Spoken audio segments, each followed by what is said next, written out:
Você já perdeu o cliente para um ex-funcionário? Isso acontece com frequência. Um colaborador fica anos dentro da empresa, aprende o negócio, cria relacionamento com os seus clientes, entende como o serviço funciona. E quando ele sai, parte dessa carteira vai junto com ele.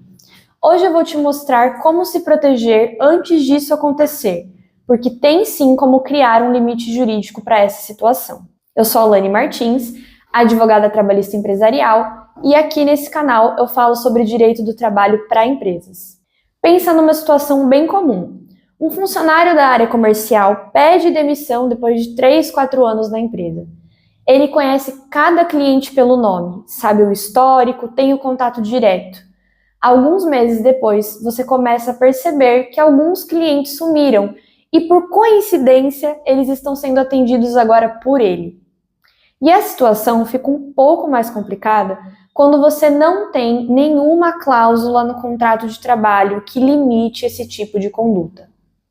E a pergunta que eu recebo bastante é: tem como evitar? Tem como se proteger juridicamente? Em muitos casos, sim. A ferramenta mais utilizada para isso é a chamada cláusula de não aliciamento de clientes.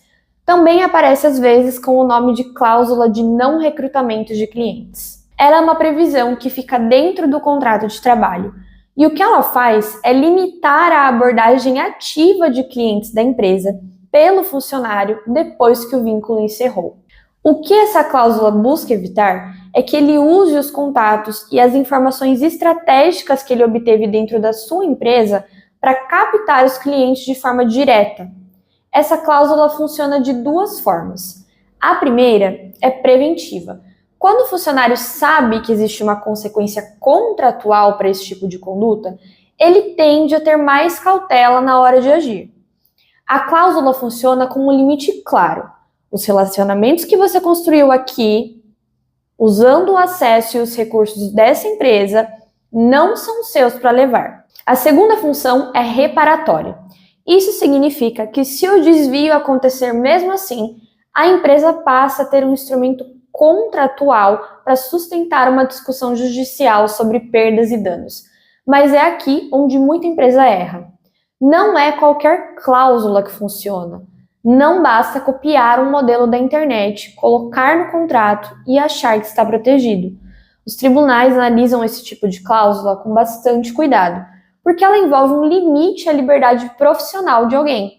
E se a cláusula estiver mal elaborada, ela pode ser considerada inválida. Mas o que costuma invalidar uma cláusula dessas? Primeiro é o prazo excessivo. Restrição por tempo indeterminado não costuma ser aceita. A cláusula precisa ter um prazo razoável.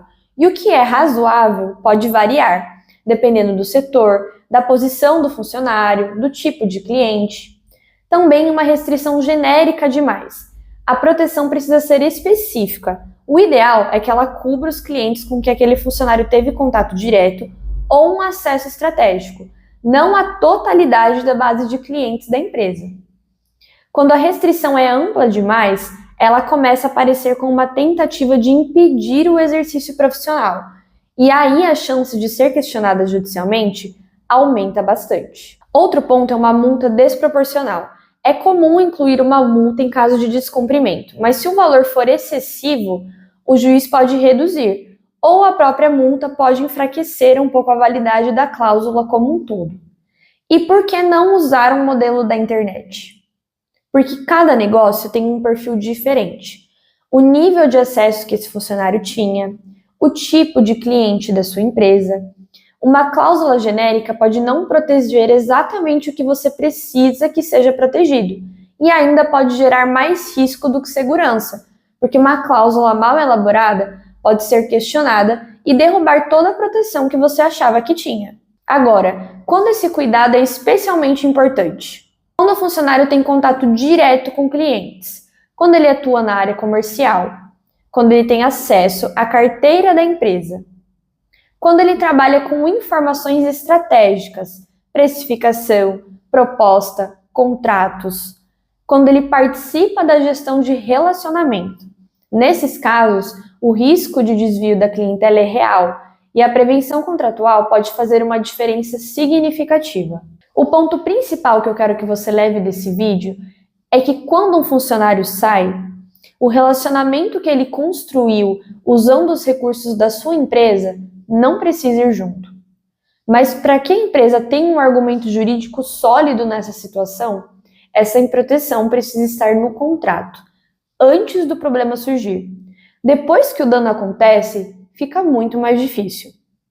Se esse conteúdo fez sentido para você, se inscreve aqui no canal.